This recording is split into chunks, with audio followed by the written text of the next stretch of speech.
Buenos días, mi nombre es Isabel y a mí me correspondió para el proyecto de sociales hablar sobre el tema del Olimpo Radical. El Olimpo Radical fue un periodo de la historia de Colombia que se desarrolló entre 1863 y 1886. En esta etapa, el país desarrolló o fue gobernado por los liberales radicales, quienes promulgaron la Constitución de Río Tinto.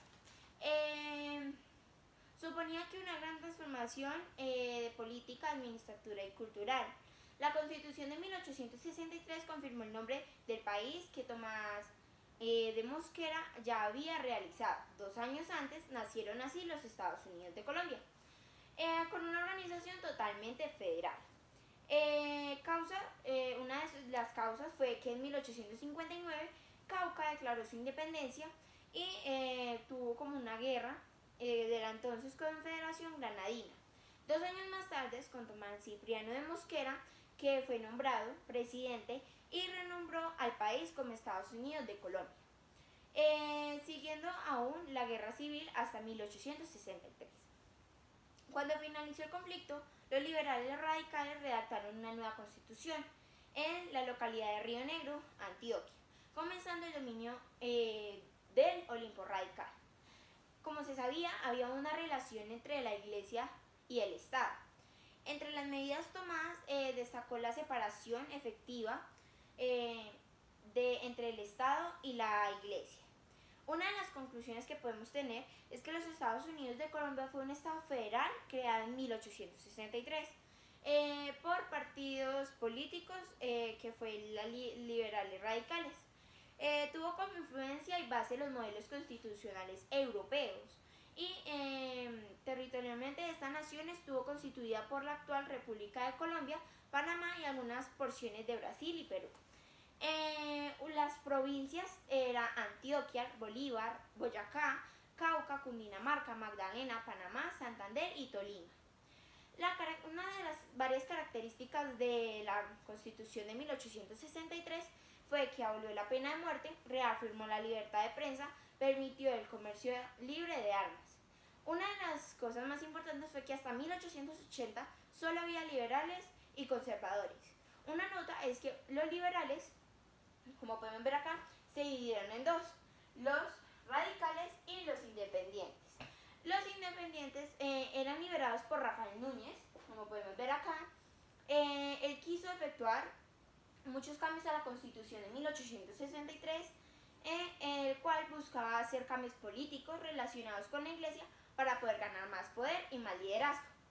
En cambio, los liberales radicales tenían ideas homogéneas propias, así que cambiaban el gobierno a la educación y la cultura.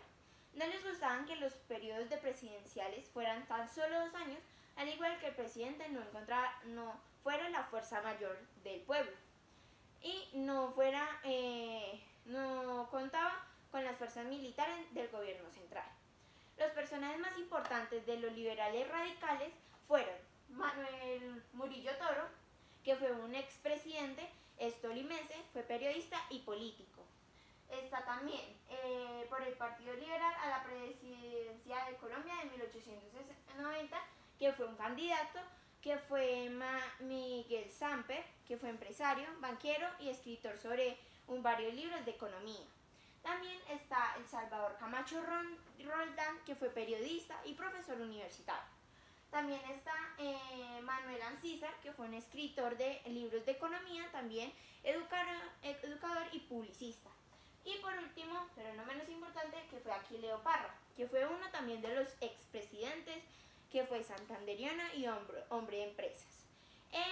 También puedo resumir que hay 5 aspectos importantes del Olimpo Radical, que uno de esos era implementar el libre cambio, que buscaba dar libertad a los negocios mundialmente e incrementar la libre competencia.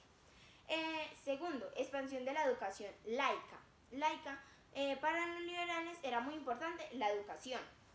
Tercero, desamonetizar de bienes. La Iglesia tenía bastante poder en la economía del país. Desamonetizar, o sea, es como poner en circulación un bien que antes no existía. Y cuarto, abolición de los impuestos, este proceso debilitó a la iglesia, ya que ésta recibía la gran parte de la economía del gobierno, y se implementaron las huelgas para terminar con los impuestos. Y la quinta, que fue la más política, que fue la división del poder en tres ramas, que hoy en día es la rama legislativa, ejecutiva y judicial. Una cosa importante de esto es que cuando se dividió el poder en tres ramas, es menos probable que el gobierno llegue a ser autónomo. Bueno, voy a simplificar qué es cada una. La legislativa representa las cámaras de Congreso, el Senado y la Cámara de Representantes. La Cámara Ejecutiva representada por el presidente, vicepresidente y el gobernante. Y la rama judicial representada por la Corte Suprema y los juzgados federales menores. Y eso es todo lo que podríamos decir del Olimpo Radical, ya que esta fue gran parte de la solución de Colombia llamada Estados Unidos de Colombia. Muchas gracias.